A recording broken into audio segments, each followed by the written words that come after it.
Good morning my dear student.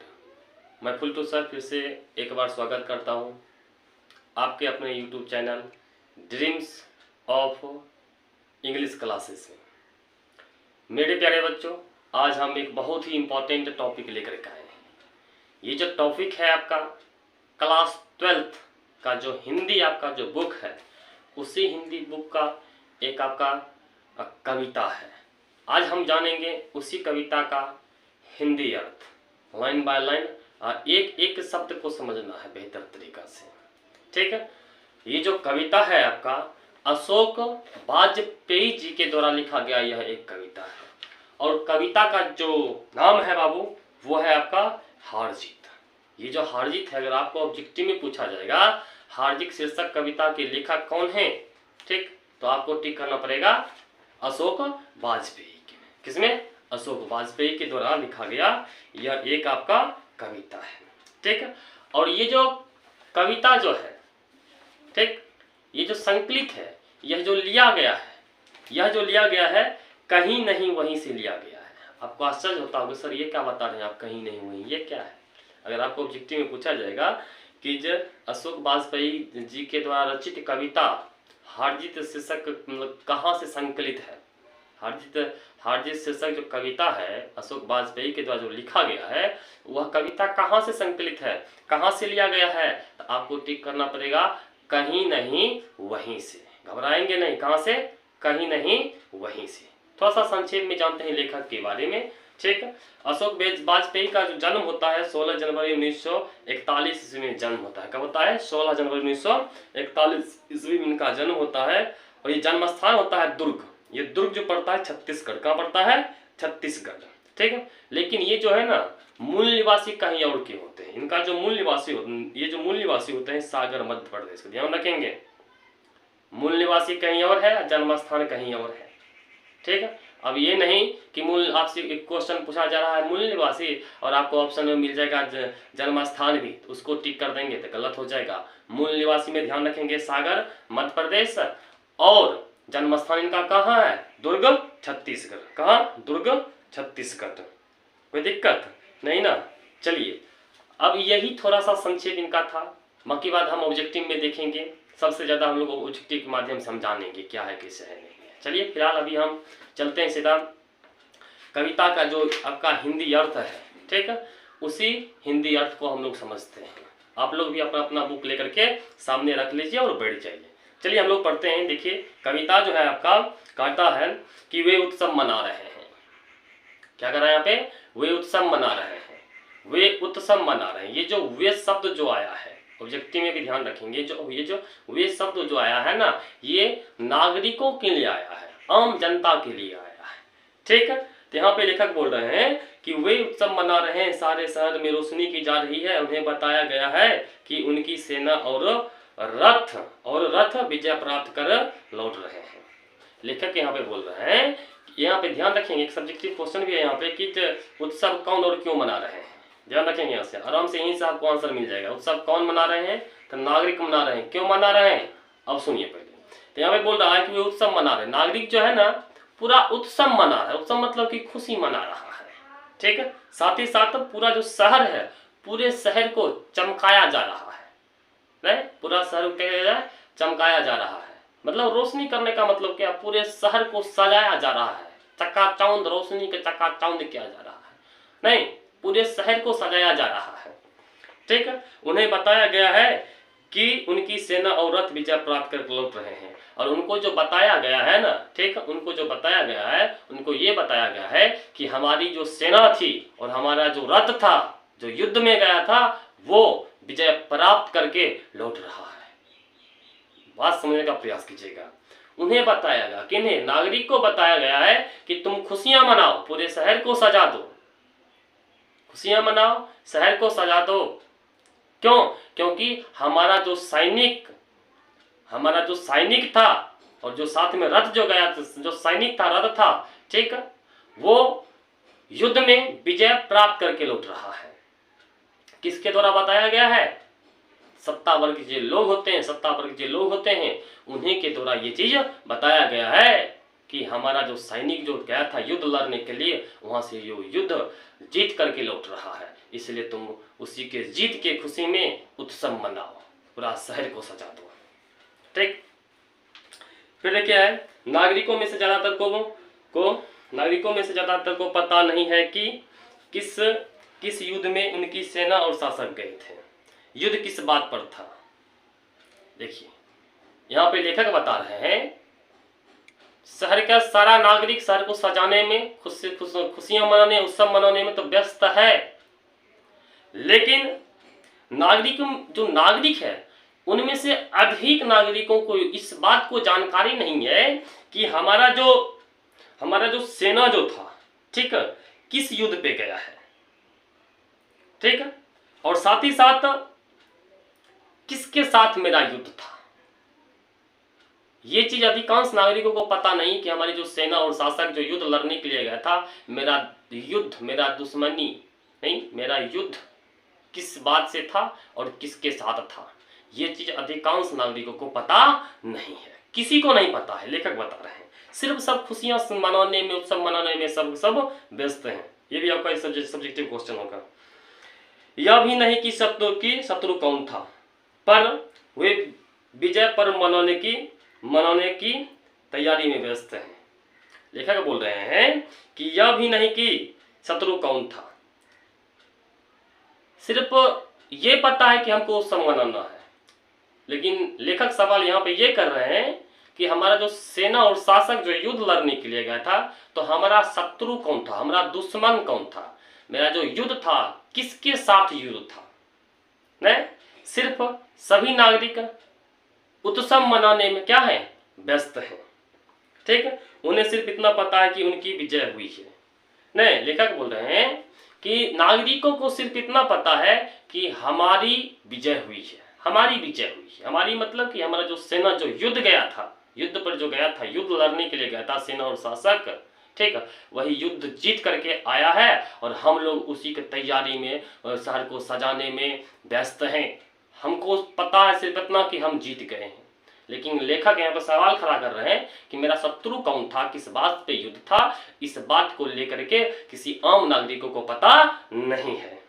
ठीक है, फिर आगे लिखते हैं कि उनकी से आस क्या है, यह भी स्पष्ट नहीं है कि विजय हुई सेना की, शासक की, नागरिकों की। लेखक क्या वो बोल रहे हैं कि ये भी स्पष्ट, अभी तक ये भी स्पष्ट नहीं पता चला है कि विजय आखिर हुआ तो किसका विजय हुआ है। क्या हमारी सेना का विजय हुआ है, या फिर हमारे शासक का, या फिर हमारे नागरिक, तीनों में से किसका विजय हुआ है। ये बात अभी तक क्लियर स्पष्ट पता किसी को नहीं है, किसी को नहीं पता है। सिर्फ सब टोटल जितना भी नागरिक है, सब नागरिक सिर्फ शहर को सजाने में व्यस्त है और साथ ही साथ उत्सव मनाने में व्यस्त है। लेकिन किसी के पास ये समय नहीं होता है कि हम सत्ता वर्ग के जो लोग हैं, हम उनसे सवाल खड़ा करें कि आखिर हमारा जो दुश्मन था कौन था। एक, मेरा जो सेना जो गया था, ठीक, हमारा जो युद्ध जो हो रहा था किस देश के साथ हो रहा था। दो, तीसरा चीज आखिर विजय हुई हो तो किसकी हुई है, हमारी सेना की, या फिर हमारे सत्ता वर्ग जो लोग हैं, जो शासक वर्ग के जो लोग हैं उनकी, या फिर आम नागरिकों को, किसकी ये विजय है। हाँ, ये विजय आखिर किसकी है, ये बात किसी को पता नहीं है, किसी को नहीं पता है।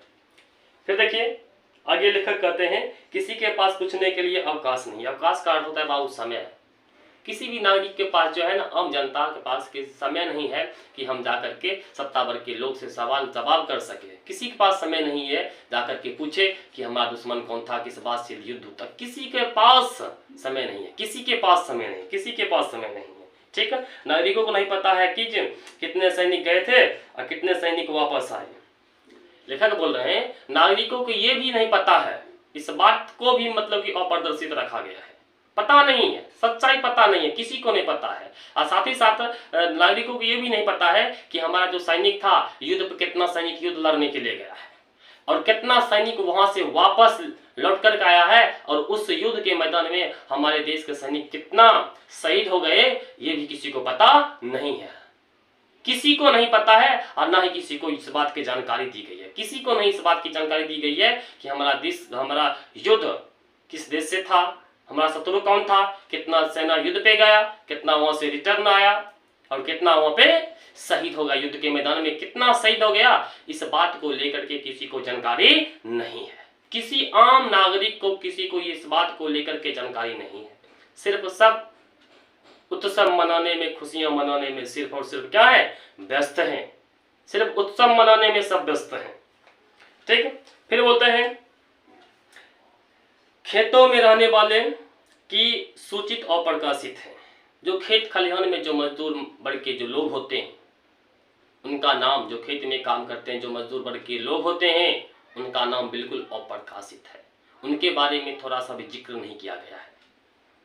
उनके बारे में थोड़ा सा जिक्र नहीं किया गया है। सिर्फ एक बूढ़ा व्यक्ति, सिर्फ एक बूढ़ा मशक वाला है जो सड़कों को सींचते हुए कह रहा है कि हम एक बार फिर हार गए हैं और गाजे बाजे के साथ जीत नहीं हार लौट रही है। यहाँ से एक सब्जेक्टिव क्वेश्चन भी है। सब्जेक्टिव क्वेश्चन ये है कि जो बूढ़ा मशक वाला ठीक क्या कहता है, क्यों कहता है। एक, सड़क सींचने की जिम्मेवारी किसको दिया गया है। दो, यहाँ से दो सब्जेक्टिव क्वेश्चन समझने का प्रयास कीजिएगा। ठीक है, अब देखिए बूढ़ा मशक वाला जो है वह कह रहा है, सिर्फ एक बूढ़ा मशक वाला है जो सड़कों को सींचते हुए कह रहा है। सिर्फ एक के बूढ़ा व्यक्ति है मशक वाला। ये जो मशक वाला होता है उसको जिम्मेवारी दिया जाता है सिर्फ सड़क को सींचना है। और यही बूढ़ा व्यक्ति जो सड़क सींच रहा है यही सच्चाई को जानता है, यही सत्य को जानता है कि ये जो ढोल, ये गाजे बाजे के साथ, ये जो ढोल नगाड़े के साथ जो हमारी सेना आ रही है वो जीत करके नहीं, वो सब हार करके आ रही है। हमारी जीत बिल्कुल नहीं हुई है, फिर से हम लोग एक बार हार गए।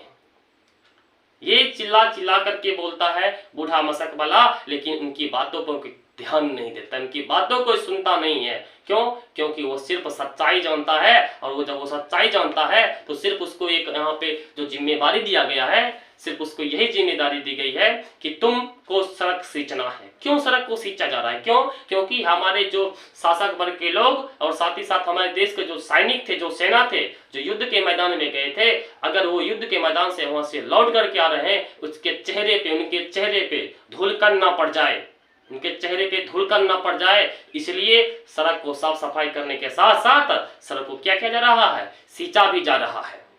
सींचा जा रहा है कि उनके स्वागत में उनके चेहरे पे थोड़ा सा भी धूलकण ना पड़ जाए, उनके चेहरे पे थोड़ा सा भी धूलकण ना पड़ जाए, इसलिए सड़क को सींचा जा रहा है। और ये सड़क सींचने की जिम्मेवारी किसको दिया गया है? वही बूढ़ा मशक वाला को दिया गया है और किसी को नहीं दिया गया है। सिर्फ बूढ़ा मशक वाला को ये जिम्मेवारी दी गई है कि आपको सड़क को सींचना है। ये जिम्मेवारी सिर्फ बूढ़ा मशक वाला को दिया गया है। क्यों? क्योंकि वह सत्य को जानता है। बूढ़ा मशक वाला ही है जो सच्चाई को जानता है।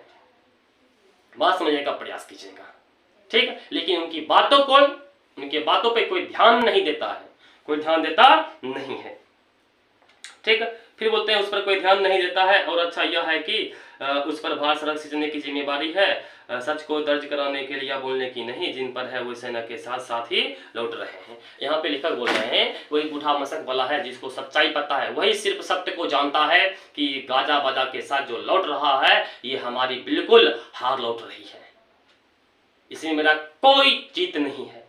लेकिन सबसे बड़ी बात है उसको जो जिम्मेदारी दिया गया है सड़क को सींचने की, किसको जिम्मेदारी है? सड़क को सींचने को उसको जिम्मेदारी दिया गया है, बूढ़े मशक वाले को। समझने का प्रयास कीजिएगा। और जो सत्य को जानता है, ठीक, जो सत्य को जानता है वो उसके साथ ही आ रहा है। जो शासक वर्ग के लोग हैं वो चिल्ला करके बोल रहे हैं हम जीत गए, नहीं जीते नहीं, हम हार गए हैं, हमारी हार हुई है, फिर से एक बार हार हो गई है। लेकिन उनकी बातों पर कोई ध्यान नहीं देता है और जो सत्य जानता है उसके साथ ही वो आ रहा है, वो है सत्ता वर्ग के लोग। वो कौन है? सत्ता वर्ग के लोग हैं। बात समझ आ गया ना? चलिए, यही आपका जो हार जीत का आपका जो कविता था उस कविता का हिंदी भाव अर्थ था। अगर आपसे सब्जेक्टिव क्वेश्चन यहाँ से पूछा जाएगा तो आराम से बना सकते हैं। उत्सव कौन मना रहा है, क्यों मना रहा है, तो आराम से आप लिख सकते हैं उसमें कि उत्सव हमारे देश के जो नागरिक है, ठीक है, वो मना रहे। क्यों? क्योंकि उन्हें बताया गया कि हमारी जो सेना जो युद्ध पे गया था वो जीत करके आ रहा है। उसी की खुशी में पूरा शहर, पूरा नागरिक को सजाने के साथ साथ पूरा शहर के लोग खुशी मना रहा है, उत्सव मना रहा है।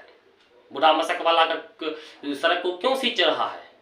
क्योंकि ये सब इंपॉर्टेंट क्वेश्चन है आपका। अभी जस्ट बताए थे कि हमारे जो सत्ता वर्ग के लोग, हमारे सत्ता वर्ग के जो लोग हैं और साथ ही साथ हमारा जो सेना है जो युद्ध पे गया था, वहां से जब वो लौट करके आ रहे हैं तो उनके चेहरे पे धूल ना पड़ जाए, इसलिए सड़क को क्या कहा जा रहा है? सींचा जा रहा है। यही था बाबू आपका ये जो हार जीत का था, हार जीत, इसी हार जीत का आपका हिंदी अर्थ था।